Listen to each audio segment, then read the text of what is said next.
Hello everyone, আজকে বানাবো পনির পকোড়া। সকাল থেকে প্রচণ্ড বৃষ্টি পড়ছে, তো একটুখানি ভাজাভাজি খেতে তো সবারই মন যায়।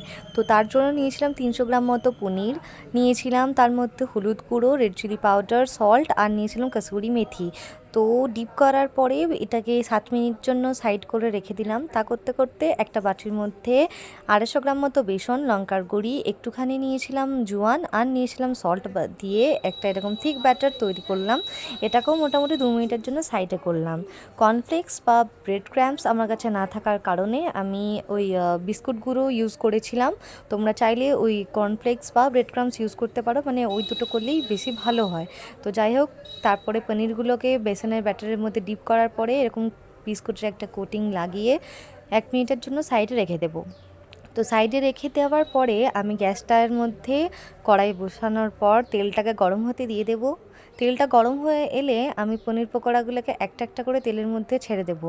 গোল্ডেন রেড কালারের ফ্রাই হওয়ার পরে আমি পনিরগুলোকে সব তুলবো।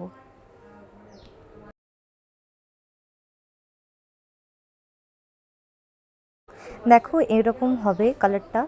মিডিলে 3টে বিস্কুটের ব্যাটার না থাকার কারণে ওরকম হয়ে গেছিলো। তো যাই হোক, আমার ভিডিও কীরকম লাগলো জানিও।